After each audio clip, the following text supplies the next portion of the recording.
Going ahead with the topics in pregnancy, so we have AFLP, that is acute fatty liver of pregnancy.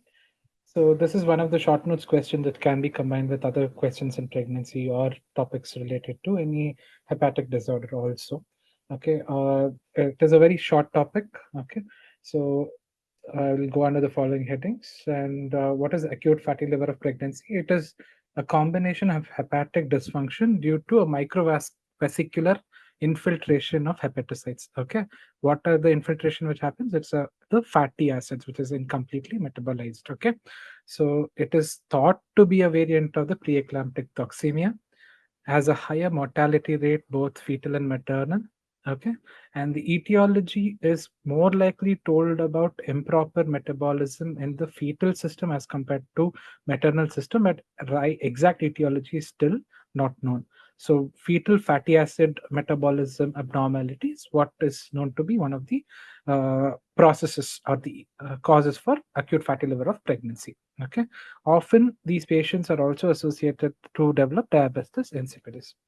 So, if you look at the pathophysiology, if at all a question is asked, it's more commonly seen in low BMI nulliparous women with multiple gestation in the third trimester of their pregnancy. Okay, nulliparity, multiple gestation, low BMI, and towards the end of pregnancy, that is in the third trimester. So these are the pregnant females who are at a higher risk of developing AFLP. What usually happens is if these patients have a male fetus, predominantly it is seen in male fetus as compared to female fetus, it has issue with fetal fatty oxidation defects. So what happens? It causes accumulation of fetal long chain 3 hydroxy fatty acids. So this fetal fatty acid metabolism, which is not able to metabolize the fatty acids, overwhelms the maternal mechanism. Okay, the maternal hepatic metabolism to metabolize fatty acids. So because the enzymatic machinery in the mother is overwhelmed by excessive outpouring of fatty acids from the fetus, the liver goes into something called as acute fatty liver of pregnancy. That is what is characterized by the microvesicular deposition of free fatty acids. Okay, so remember, pregnant females, your low BMI, last trimester, mostly male fetus, improper fatty acid metabolism in the child, overwhelming the maternal metabolism, causing acute fatty liver of pregnancy. So this is about the pathophysiology of AFLP. So precisely what happens is something which is still under research, but fetal fatty acid oxidation defects is what is seen. Okay, that is the long chain 3 hydroxyacyl CoA dehydrogenase deficiency. Okay, if you can remember it as LCHAD deficiency is more than enough. Okay, it is quite straightforward for long chain 3 hydroxyacyl CoA dehydrogenase. Okay, so because of this deficiency, the free fatty acid goes up, and then the maternal system cannot metabolize this, and there's a lot of fatty acid which is in the circulation of the mother, which is getting sequestered in the hepatocytes. Okay, so this is about the pathophysiology. Defect in free of fatty acid oxidation causing maternal hepatic dysfunction. So, what is the maternal hepatic dysfunction? One is the accumulation. It also causes impaired beta oxidation, causing reduction in the production of ATP, increased production of reactive oxygen species, and hepatocyte injury. Usually, the hepatic dysfunction is characterized by impaired gluconeogenesis, which causes hypoglycemia, impaired urea cycle causing hyperammonemia and hepatic encephalopathy, mitochondrial dysfunction causing coagulopathy, lactic acidosis, etc. Usually, these patients are also associated with renal and pancreatic abnormality. Please forgive the typo. Okay, so they are known to cause uh, acute kidney injury, and sometimes even pancreatitis is also associated with AFLP. Okay, so you might have an elevated lipase and amylase in patients who develop AFLP. So you might be thinking, what is the preceding insult? So it's always a little confusing when the patient comes to us. Okay. Coming to the clinical features, it can start with nausea, vomiting, epigastric pain, polyuria. Okay, usually these are the symptoms which can be seen even towards the end of pregnancy, sometimes in a few patients. So they might be initially very trivial like these. Later on, if you see this patient develops jaundice, encephalopathy, polydipsia, worsening, hemodynamic parameters, okay, along with malaise. So this is the clinical symptom complex of acute fatty liver pregnancy. Okay, so always remember, if a patient with the last trimester of pregnancy presents with these symptoms, okay, with especially epigastric pain or right upper quadrant pain, rule out jaundice. Okay, rule out icterus in such patients. Analyze for presence of hypertension, do a scan probably, and then if you have other associated symptom complex like polydipsia, polyuria, etc., then probably you have to come to a diagnosis of acute fatty liver of pregnancy. So this still now is not very straightforward, right? It can be seen in a lot of other conditions as well. Okay, so how do we understand this? So there is another criteria which I'll be discussing later. It's called as the Swansea criteria. So to come to the Swansea criteria, we need to do a certain investigations because there's a lot of other diseases which can mimic AFLP. Okay. So what are the investigations that we have to send in AFLP? We have to send in your urine routine. You have to do a complete hemogram. Okay. Probably you have to do a peripheral smear. Okay. Because they also mimic something like micro angiopathic hemolytic anemias, which we will be discussing later on today. Okay, and patient can have consumptive coagulopathy. Okay, which also causes liver dysfunction. Okay, so pancreatitis, I told you, it can be the primary problem, or it can be a secondary sequelae of AFLP. So all of these things needs to be investigated in these patients.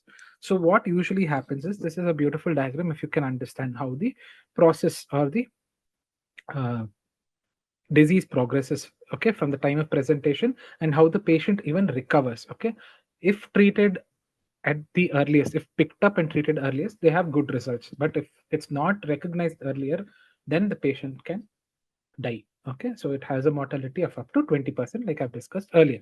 Okay, the whole problem is with the fetus. Okay, in the third trimester of the pregnancy. So because the fetus is overwhelmingly putting the maternal circulation, maternal hepatic metabolism at stake, this would happen. Okay, so remember, third trimester having all the abnormalities that I mentioned earlier, that is deranged LFT, acute kidney injury, uremia, polyuria, etc., with probable signs of plus and minus DIC. Think about AFLP. Best thing is to optimize hemodynamics and deliver the baby. Okay, probably you might have to also think about fetal lung maturation and then go ahead and deliver the fetus. Okay, so if you have done this, usually within the first 7 days the patient starts recovering. Okay, and at the end of 1 to 4 weeks, all the other parameters also is set to recover to normalcy. Okay, so the timeline of insult to recovery is roughly between 1 to 4 weeks if everything is managed accordingly. Okay. So I told you we need an objective criteria for diagnosis. So what is the objective criteria? It is the Swansea criteria. Okay. So there are a lot of parameters associated with Swansea criteria. So it is some tool that you need to remember. Okay. So it has basically starts with symptom complex like vomiting, abdominal pain, polyuria, polydipsia, and encephalopathy. And after the symptom complex, you can see the laboratory parameters. What are the laboratory parameters involved? It is bilirubin, hypoglycemia, okay, and uric acid and leukocytosis. After that, they go to enzymes, etc., like AST, ALT, ammonia, creatinine, and coagulopathy.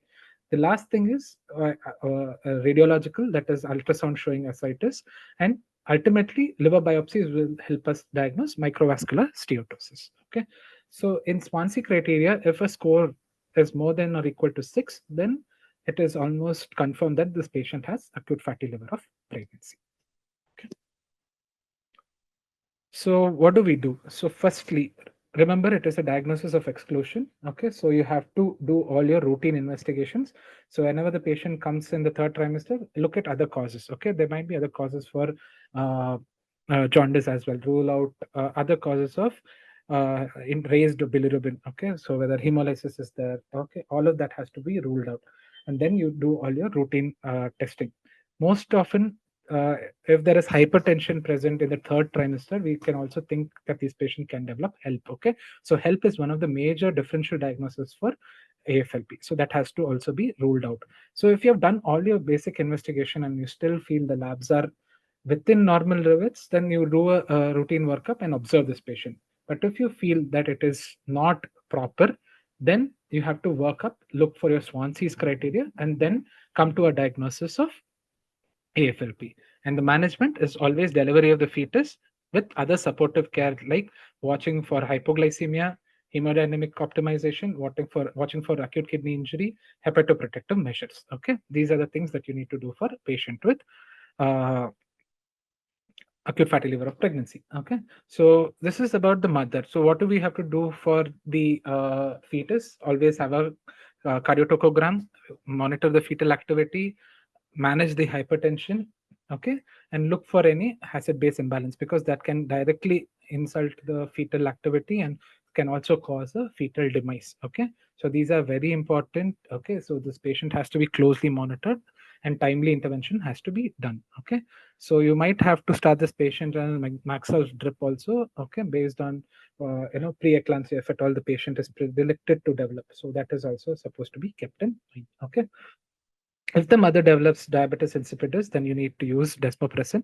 Other hepatoprotective measures, etc., have to be controlled. Most importantly, when you're giving hepatoprotective measures, beware. Okay, so patient might lose a lot of fluids also, so you might have to titrate all the hepatoprotective measures based on response. Okay, worst case scenarios, there have been case reports of even liver transplantation, but still widespread necessity and guidelines for liver transplantation in AFLP is not present. Most of the data which is available for AFLP, they say if you treat the patient at the earliest and delivery is done, it is more than enough that the patient will recover. Okay.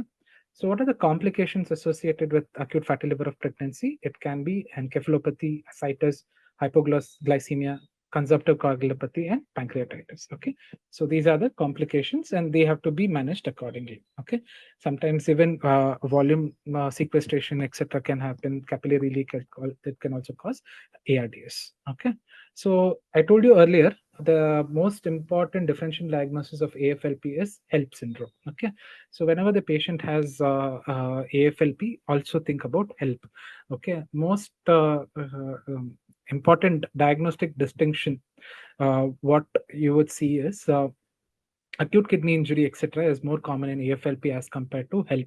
In HELP, mostly you will see proteinuria, elevated LDH, hyperbilirubinemia, etc. Okay, so that is more thing, and the development of jaundice will not be as severe as compared to AFLP. Okay, AFLP will have a higher burden of jaundice as compared to HELP. Okay, so this is most important categorization. Along with that, HELP itself has a different set of the enzyme derangement would be very high. Okay, so you have to use your other criteria for diagnosis of HELP in such patients. Okay, so keep that in mind most often. Okay, and schistocytes, etc., are most commonly present in HELP, which is usually not seen in acute fatty liver of pregnancy. Okay, so there is some amount of lysis. So lysis is also associated with low haptoglobin, schistocytes, etc. So these are the markers that can help you differentiate between AFLP and HELP. Okay, so this is about the differentiation between AFLP and HELP. So this is a summary. Okay, this is just about how to go about. Okay, pathophysiology, write about the presentation, findings, differential diagnosis, and lastly, management. In management, don't stop with maternal support. Think about fetal also. Okay, so you need to talk about sequelae and complications as well. Okay, so this is the gist of management of fatty liver of pregnancy. Okay, that's a very straightforward thing. Okay, so it can be asked like a short note. Okay, not much to know about.